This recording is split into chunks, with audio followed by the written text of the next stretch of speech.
You're listening to the European Parliamentary Research Service podcast on the EU's rural policy and the integration of migrants. Never before has the EU been confronted with such a massive influx of migrants as in the past 2 years. Most of them settle around cities where they believe it is easier to find work and support structures. But what if a better life was waiting for them in Europe's rural areas? Stay with us and we'll show you how the EU's rural development policy can support the integration of migrants and how in turn they can breathe new life into Europe's rural communities. Since 2015, nearly 1,400,000 migrants have crossed into Europe, sparking a major crisis as countries struggle to cope with the influx and settle those who were entitled to stay.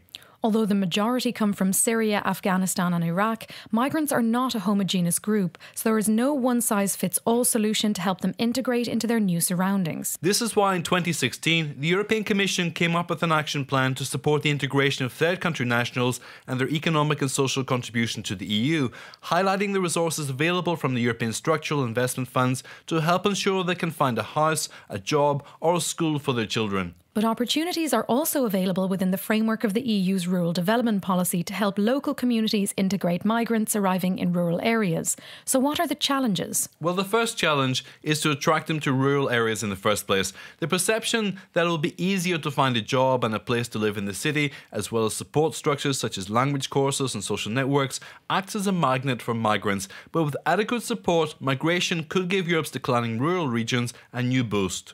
Creating new opportunities for growth and jobs in agriculture, services and other activities, reversing the depopulation trend and ensuring the sustainability of public and private services, for instance, by ensuring there are enough kids to keep a village school open. So what tools does the EU have to support the integration of migrants in rural communities? Let's take a closer look. Although there are no specific provisions for migrants, the European Agricultural Fund for Rural Development contains measures which can be used to support rural communities receiving migrants to fund activities promoting social inclusion and job creation. For example, equipping villages with the necessary infrastructure to host them, such as leisure and culture centres or access to broadband. The LEADER approach, a community-led participatory initiative included in the EU's rural development programmes, has already allowed local action groups to propose tailored solutions to solve the specific problems, be it related to the social inclusion of migrants, the development of specific skills, employment opportunities, or access to care.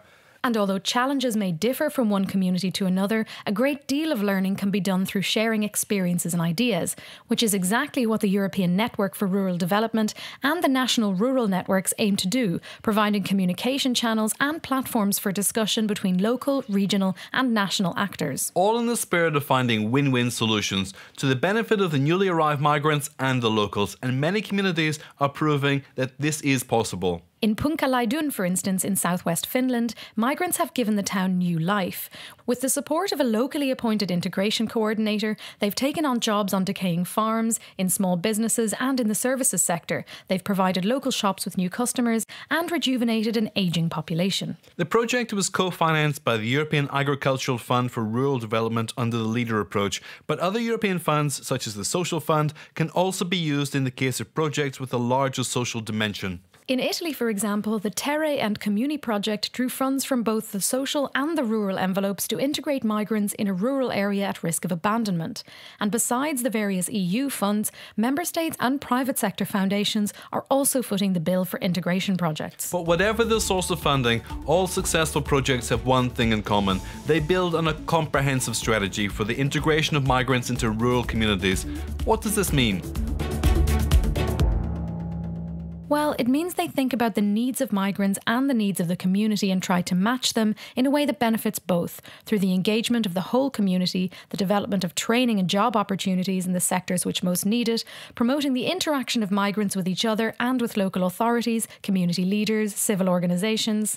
This comprehensive approach to the integration of migrants in rural communities is also favoured by the European Parliament, which has emphasised the positive role of migration in boosting economic growth and fostering social cohesion in rural areas. Because local communities are in the front line of migration, MEPs have also called on member states to strengthen the role of the social partners and NGOs working together with the authorities to promote the social and economic integration of migrant workers, including female seasonal workers, migrants and refugees. The role of local actors has also been recognised by the European Economic and Social Committee and the Committee of the Regions. On the situation of women refugees, the Parliament encourages member states to make greater use of the European Structural and Investment Funds, in addition to the Asylum, Migration and Integration Fund, to foster their integration into the labour market. The truth is that for as long as Europe remains a better place to live, migrants will keep knocking on the EU's doors, and EU leaders and institutions will need to find durable solutions to integrate the newcomers.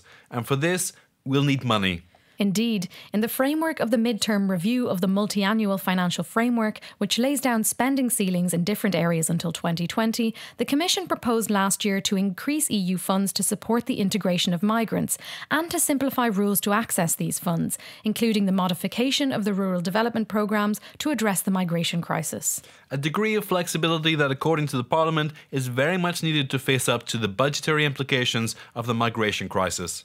2017 will also provide an opportunity to review the Commission's European agenda on migration and see what's been achieved, including in the framework of the new migration partnerships with third countries, which aim at better managing migration flows. So are we on the right path? Well, what's sure is that migration will feature high on the EU agenda for many years to come, and rural communities, with the support of the EU's regional development policy and other funds, can play a big role in finding win-win solutions to help migrants settle into their new homes while addressing some of the most pressing challenges facing Europe's regions.